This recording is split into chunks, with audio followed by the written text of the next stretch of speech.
In this video, I'm going to go through the first review packet for the rational expressions unit. So number 1, algebraically find the values of x for which the following fractions are undefined. Remember that fractions are undefined when the bottom part or the denominator is equal to 0 because you can't divide by 0. So for each of these, I'm going to set that denominator expression equal to 0. Now, for the first one, x squared minus 16 equals 0. That's a quadratic equation because I see that x squared is the highest power of x. And when I'm solving quadratics, I always want to get them equal to 0 first. So I notice that x squared minus 16 is a difference of two squares. So I could factor that into x minus 4 times x plus 4. And now that I have those two factors, I could split it off and set both pieces equal to 0. So when I solve each of these equations here, if I add 4 on both sides, I get x equals positive 4. And if I subtract 4 on both sides, I get x equals negative 4. So my two solutions for the first one are negative 4 and positive 4. I can plug in either of those values into that denominator, and it would make that denominator 0. For part B, it is also a quadratic in the denominator, but now rather than a difference of two squares, I can just ask myself what adds to 5 and multiplies to 6. So that's going to be x plus 2 times x plus 3. And I could do that same trick where I split it off and set x plus 2 equal to 0 and x plus 3 equal to 0. So my two solutions here are x equals negative 2 and x equals negative 3. Again, sometimes you'll see the answers written in brackets. Either are okay, whether you want to write it like this or like this. For number 2, it asks us to express as an equivalent expression in lowest terms. Lowest terms just means to simplify as much as you can. So if I'm looking in the numerator and the denominator, it looks like there might be some factoring we could do there. So I'm going to start with the numerator. Just to clean it up a little bit, I'm going to do this work off to the side before I think about it as part of a fraction. Okay, so the first kind of factoring we always look for is a GCF, and it looks like these all have a 3 in common and an x as well. If I were to multiply this back out, 3x times x squared would get me 3x cubed. 3x times a minus x would get me minus 3x squared. And 3x times a minus 2 would get me minus 6x. So this is what the numerator would factor into first, but now it looks like I still have a trinomial that I could factor using that AM method, asking myself what adds to negative 1 and multiplies to negative 2. So you could try in your calculator a couple numbers, but in this case it's x minus 2 times x plus 1.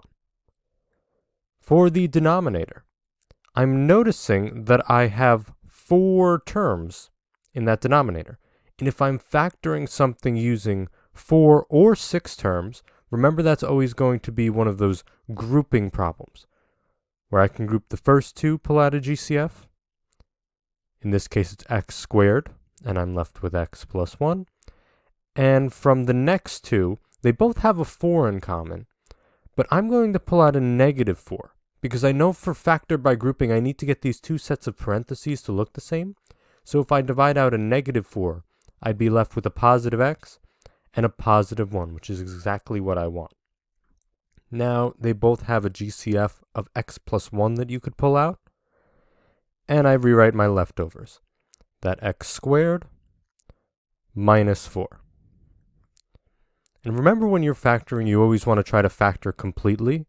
So I'm noticing that the second set of parentheses here is still a difference of two squares. So I'm going to factor one more time so that that second set turns into x plus 2 times x minus 2. Okay, now that I've factored the numerator and the denominator, I'm going to plug them back into the fraction and see if there's any simplification I can do. So my numerator was 3x times x minus 2 times x plus 1, and my denominator was x plus 1 times x plus 2 times x minus 2. So I'm looking for common factors that are in the numerator and the denominator. I notice there's an x plus 1 in the numerator and an x plus 1 in the denominator. If I were to divide those, they would reduce to 1, so I can just cross them off. And the same deal for x minus 2 and x minus 2. So the only things I'm left with here are in the numerator I have a 3x, and in the denominator I have an x plus 2. So in lowest terms, the fraction that we started with, once we factored everything, turns into 3x divided by x plus 2. Number 3 is a rational equation. So each of the pieces in this equation is some sort of rational expression. Now, before I do anything here, I'm going to try to get each of these fractions to have a common denominator. And I notice that x squared minus 16 looks like something I know how to deal with, and I see an x plus 4 and an x minus 4 here. So before I do anything, I'm actually going to factor that last fraction there. The numerator I'm going to leave is x squared plus 16. There's nothing I could do there. But x squared minus 16 factors into x plus 4 and x minus 4. So in my head, I'm trying to figure out what the least common denominator would be for each of these fractions. So I notice here I have an x plus 4 and an x minus 4. But in this fraction right here, I'm missing that x plus 4. So if I multiply by x plus 4 over x plus 4 for this fraction, then my denominator would look the same. And for the first fraction, I'm missing my x minus 4 that I could multiply by on top and bottom. So in this case, my least common denominator is just that x minus 4 times x plus 4. So now I'm going to multiply that out. So in the numerator, I'm going to give that x to both the x and the minus 4. So that becomes x squared minus 4x. And I'm going to leave my denominator as just x minus 4 times x plus 4. I know in a minute I'm going to get rid of the denominator, so it doesn't matter if you distribute it out. For my second fraction, I'm going to distribute that 4 to the x and the positive 4 to get 4x plus 16 divided by x minus 4 times x plus 4 is equal to x squared plus 16 over x plus 4 times x minus 4. Okay, we're in business here because it looks like each of these fractions has the same denominator. This one is x plus 4 times x minus 4, but remember multiplication is commutative, so it doesn't matter what order I write it in. Now, the idea here is, if I took this whole equation and I multiplied every single thing by x minus 4 times x plus 4, it would cancel in the denominator here, it would cancel in the denominator there, and it would cancel in the denominator there, so I would just be left with the numerators. So you don't have to show that step. Usually I just cross out the denominators of this step, and I write a new equation just rewriting my numerators. The only thing you need to watch out for is that when you have subtraction, remember that you're subtracting the 4x and you're subtracting that 16. So remember to distribute that negative to the 4x and the 16. That's where these can get a little tricky. So once I have a common denominator, I cross them off and I just write a new equation with my numerators. Now this looks like a quadratic equation, but if I try to combine some like terms, let's say I subtract an x squared over here and do it on both sides of the equation. X squared minus x squared is 0, so it cancels there and it cancels there. So this actually doesn't turn out to be a quadratic equation. And I'm going to combine some like terms here and here to make that a minus 8x minus 16 equals 16. And I'm going to keep solving from there. So I can add 16 on both sides of the equation, cancels there, and I'm left with minus 8x equals 32. To undo this multiplication of negative 8, I can divide out that negative 8, and I'm left with x equals, remember a positive divided by a negative is negative. And I get x equals negative 4. However, you need to be very careful with these rational expression equations, because even though we were able to get an answer when we were solving, you need to think about if that makes sense in the original equation that we started with. Let's say I try to plug in that -4 for x. I would get -4 over -4 plus 4 for that first fraction. So let's think about that. My first fraction would be -4 over 0. Remember that when we're dividing by 0, that's just undefined. So that piece of the equation all of a sudden doesn't make any sense. So when you get an answer that makes one of your fraction pieces undefined, you need to reject it because it's an extraneous solution. So I'm just going to write reject here because it's an extraneous solution. And because of that, I don't have any other answers left over. So this is one of those instances, again, where we have no solution. So sometimes you might have two answers and you'll be able to reject one of them, or you might have to reject both of them. But in this case, we just found one answer, rejected it because it doesn't make sense in the equation. Therefore, there is no solution to this equation that we started with. For number 4, we're going to start adding and subtracting rational expressions. Remember, to add or subtract, it's actually pretty easy to do once you have the same denominator. You know, if you were to think about 1/5 plus 2/5, you could easily tell me that's 3/5 because they're just fifths. But if I asked you to add 1/5 plus 2/3, that's a little bit tougher to do because you don't compare the same size pieces. So the goal for adding and subtracting is to always find the same denominator in both fractions. For a, it's already set up for us because they already have common denominators, so I could just combine the numerators. Remember again that you are subtracting both the 5a and the 1, so you need to distribute that to both of them. So if I'm rewriting this, my denominator stays the same, and I have 3 plus 6a minus 5a minus 1. You can combine those in this step. I'm just showing it just so you see where I get all these numbers from. 6a minus 5a just becomes positive 1a, and 3 minus 1 is positive 2. Now, what you always need to ask yourself when you're simplifying all the way is if there's any factoring you could do left. So, in this denominator, I notice it's a trinomial, so I could ask myself what adds to 3 and multiplies to 2. In this case, that's just 2 and 1. So I factor that denominator into a plus 2 times a plus 1, and I notice that in the top I have a factor of a plus 1, and in the bottom I have a factor of a plus 1 as well. So I could reduce those to 1, and all I'd be left with is a 1 in the numerator and an a plus 1 in the denominator. For something like b, where it's addition, I'm looking at these denominators and I'm noticing they're pretty similar, but they're not the same yet. So I'm going to leave this first fraction the way it is. But I'm going to take a look at that 6 minus 3r. And I'm going to do a trick of factoring out a -1. And watch what happens there. That would change the signs of both of those terms, because if I distributed that -1 to the -6, I'd get positive 6, and I'd get the -3r. But notice what you have here now.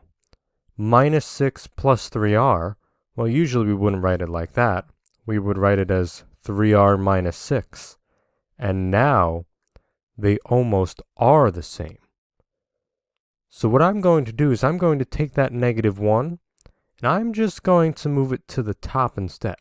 Because remember, for a fraction, it doesn't matter if the bottom or the top is negative as long as one piece is negative. So, I'm going to rewrite this as 4r plus 6 over 3r minus 6 plus -18 plus 2r over 3r minus 6. So what I did is I distributed the negative to both the 18 and the minus 2r. This isn't the only way that you could solve this problem to get a common denominator. If you wanted to, you could multiply the second fraction by, or the first fraction, by -1 over -1 and then go from there. But this is a little bit cleaner and it saves us a step. Because now I already have common denominators and I can just combine the numerators. So when I'm adding or subtracting, I leave the denominator. 4r plus 2r is 6r, and 6 minus 18 is minus 12. Again, I asked myself if there's any factoring I could do. It looks like in the numerator there's a GCF of 6 that I could pull out, to be left with r minus 2 if I divide both of those by 6. And in the denominator there's a GCF of 3 that I could pull out, to be left again with r minus 2. So this works out pretty nicely because r minus 2 divided by r minus 2 is just 1. And if I divide 3 by 1, I can get 1. And 6 divided by 3 is 2. So all you're left with once you add these fractions is just a positive 2. So sometimes everything will simplify pretty nicely. Other times you might be left with a couple factors on the top and on the bottom. For C, you need to do a little bit of thinking before you could figure out what your least common denominator is. I see that the first fraction has an x minus 1 in the denominator, and I can't just subtract 1 from that second denominator because that would change the value of it. Remember, all this multiplying that we're doing is just multiplying by something that equals 1. Like if I multiplied by x minus 1 over x minus 1, that just reduces to 1, so I don't change the value of it. So in these instances, I would just take my two denominators and multiply them. So I have an x times x minus 1, and both of my denominators are found in that least common denominator. So I try to multiply by what's missing. For the second fraction, I'm missing the x minus 1 in the denominator, and for the first fraction, I'm missing that lone x in the denominator.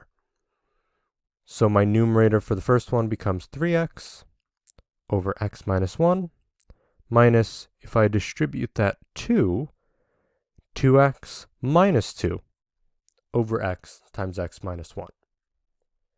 Now again, I do have common denominators, but remember for subtraction to distribute the negative to both terms in the second fraction. So that simplifies to 3x minus 2x is just 1x, and that becomes a positive 2. So if I'm looking on top and bottom, it doesn't look like there are any common factors here, so that's as far as we can go. For D, there's a little bit of factoring we need to do before we can try to think about a least common denominator. So I could leave that t plus 4 in the numerator, but it looks like there's a GCF of 2t in the denominator, to be left with t minus 1, and there's a GCF of 2 in the second one, to be left with t minus 1. So now these denominators are almost looking the same except for that t piece right there. So if instead I multiplied that second fraction by t over t, that would give me that t that I'm looking for in this denominator. So I'm going to go from there. I can bring down that first fraction, just write it as t plus 4 over 2t times t minus 1 minus 5t over 2t times t minus 1. Again, remember, it doesn't matter what order you multiply things in.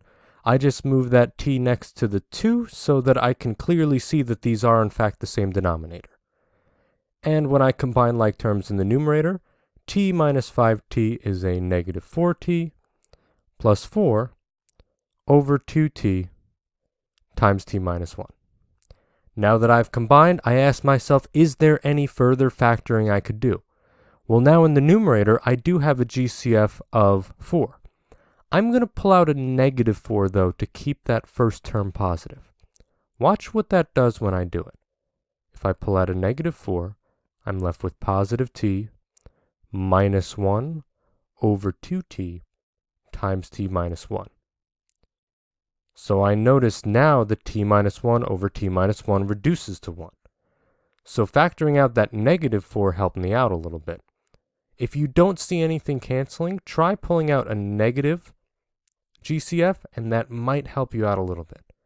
And 4 divided by 2 is just 2, but the 4 is negative, so I get a negative 2. In the numerator, the only thing I have left is negative 2, and in the denominator, all I have is a t. E is a combination of multiplication and division. Now, if you know how to multiply, you already know how to divide. The only thing that changes for division is you have to keep the first thing the same, so you're dividing those first two fractions by the third. Then you have to change the sign to multiplication, and you're going to end up flipping whatever fraction you're dividing by. So the only thing that changes for division as opposed to multiplication is you just have to flip the second fraction. Everything else is going to stay the same. You're still going to factor as much as you can, and you're still going to cross-simplify as much as you can. All right, let's see what we can get going here. In this first fraction, it looks like there's just a GCF of 3 in the numerator. So if I factor out that 3, I'm left with a plus 2c. And in the denominator, there's just that one term of 9a. So there's nothing I could do there. For the second fraction, I just have 12ac in the numerator there. But for the denominator, a squared minus 4c squared looks like a difference of 2 squares. So I can factor that into a plus 2c times a minus 2c. Now, the reason I say that was a difference of 2 squares is because I see this squared here, that squared there. It's a difference because I'm subtracting, and I know 4 is a perfect square as well. That's how I got a there, c and c. Just something to think about. And to factor further, this a squared minus 4ac, it looks like there's just 1, 2, 3 terms. My leading coefficient is 1. So let's try to factor that using our regular what adds to this and multiplies to that strategy.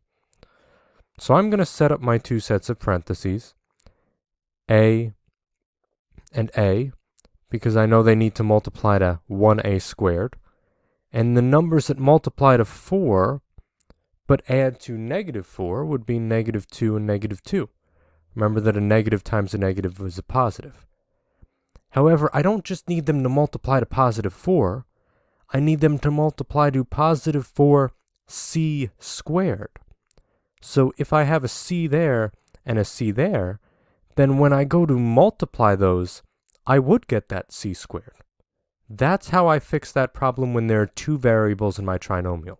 I still factor it like a regular trinomial. I just put my second variable at the end of both of my factors. And my denominator there is just a monomial, so nothing I can factor. Let's see what we can reduce. I spot an a plus 2c here, and an a plus 2c, an a minus 2c, and an a minus 2c. And let's see what else we can do. I can divide this by 3 to get 1, divide 9 by 3 to get 3. I can divide a by a, and it looks like I can divide this by c to get 1, and I can divide this by c to get c squared. Remember, you reduce the exponent by 1 if you divide one of them out. All right, a lot to look at here, but let's try to keep this straight. But I'm going to try to maybe reduce the 12 by dividing it by that 3 right there to make it a 4. 12 divided by 3, you would reduce it to 4. So that's what we're doing here. We're taking this 12, dividing it by 3, and we're left with 4 in the numerator. Still, it looks like there might be a little bit more we could do, but I'm going to start multiplying. So in the numerator, I have 4 and just the a minus 2c. And in the denominator, it looks like I have 18a to the third c squared. Now, even if you missed something to reduce, you'll see it in this next step. For this example, if you notice 4 and 18 are still both divisible by 2 because they're even numbers. If I divide 4 by 2, I get 2. And if I get 18 by 2, I get 9. So really, when I write this in lowest terms, I'm left with 2 times a minus 2c divided by 9 a cubed c squared. So even if you don't get to reducing everything in the first step before you multiply, try to look for it once it's a little bit cleaner and you have fewer terms to look at. So these multiplication and division problems can get a little ugly. Look at all this work we have for this. But try to keep yourself straight. If you need to do a little bit more factoring than we did here, do it off to the side and then put it back in your fraction, because that'll make your work cleaner. Speaking of factoring, let's review a few factoring examples. Both A and B are most definitely factor by grouping problems because I see 6 terms. So remember, with 6 terms, we could either group them by 2's or by 3's, but we need to look at the exponents to figure out what the case is. So for A, I notice it goes x to the 4th, x squared, and then it jumps back up to 3. Once it jumps back up, that's when you stop grouping. So I know that I'm going to group these two, x cubed, then x to the 1st, up, and then it jumps back up to x squared. For something like B, however, notice it goes x to the 4th, x to the 3rd, x squared, and then it stops decreasing. So I would try grouping those 3 and those 3. Again, you could do it by trial and error, but save yourself some work by looking at the exponents. Let's start with A. I can factor out a GCF of x squared from the first 2 terms, to be left with x squared minus 16. I can factor out between 3 and 48. It might not be obvious, but I know I need to get an x squared as the first term in my parentheses. So I'm going to pull out a 3x squared because they're both divisible, 3x, because they're both divisible by 3x. I'm left with x squared minus 16. And from the next 2, they're both even, so I'm just going to pull out a 2 to be left with x squared minus 16. They all have that x squared and 16 in common as a GCF, so I could divide that out. And I write my leftovers, the x squared, the 3x, and the plus 2. Now, it said factor completely, so maybe there's a little bit more we could do. And I noticed that the first is a difference of 2 squares. So that would factor into x plus 4 times x minus 4, because I know 16 is just 4 times 4, and x squared is just x times x. And this second part is a regular trinomial with a leading coefficient of 1, so I ask myself what adds to the middle number and multiplies to the last number. In this case, 2 times 1 is 2, and 2 plus 1 is 3. So here I have 4 linear factors. All of my x's are to the first power. There's no GCFs I could pull out. This is as far as I can go. For B, it's a little harder if you're looking at 3 terms, because you have to pick a GCF from all of them. For my first 3 here, it's just an x squared that I could pull out, and I'm left with x squared plus 3x minus 10. And from negative 9, negative 27, and positive 90, I'm going to pull out a negative 9 to ensure that my first term in the parentheses is an x squared, because I want these parentheses to match. So when I divide out a negative 9 from each of them, I'm left with x squared plus 3x minus 10.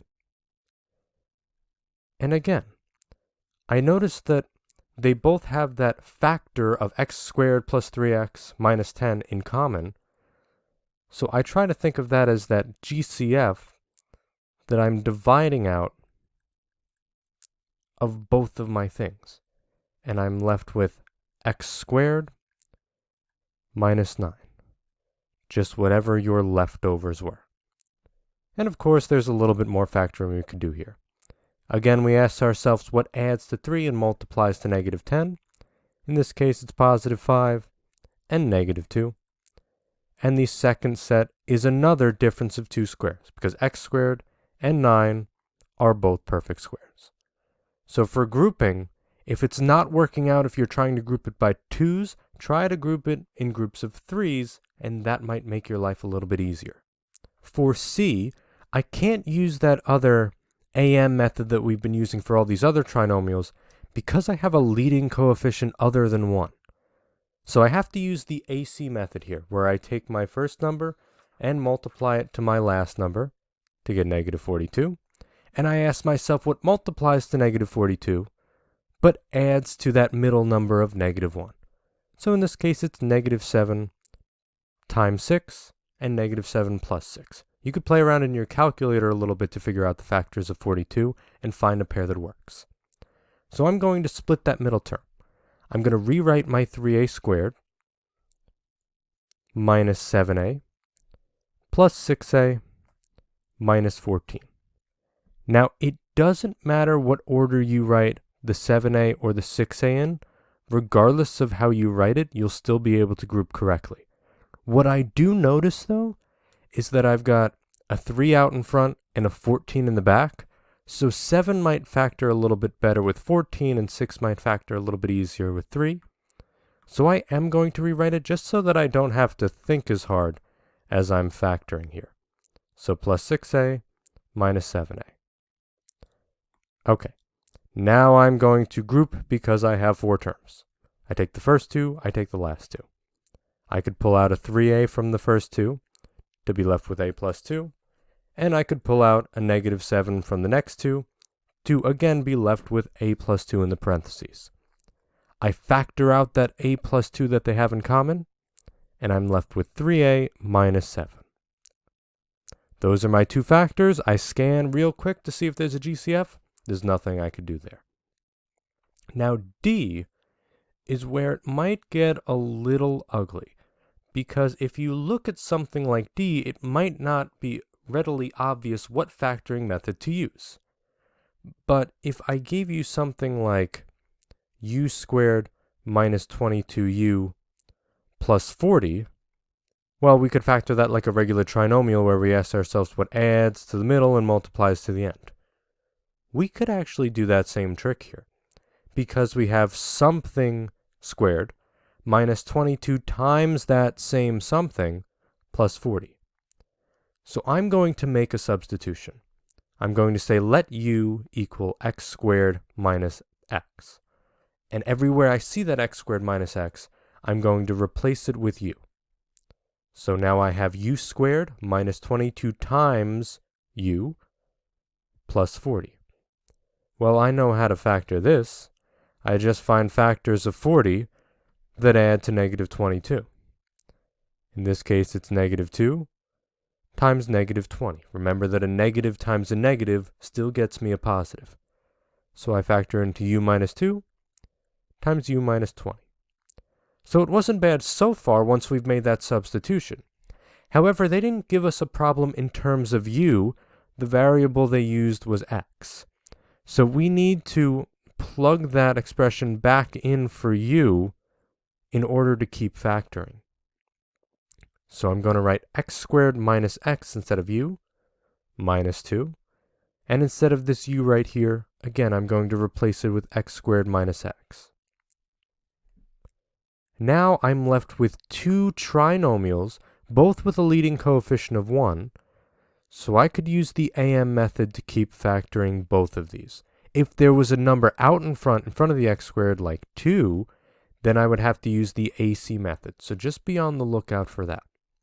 So this first one factors into x minus 2 times x plus 1. And my last one factors into x minus 5 times x plus 4. And again, depending on how you factor this and where you put your numbers, these 4 factors could be in any order as long as they are these exact 4 factors: x minus 2, x plus 1, x minus 5, and x plus 4.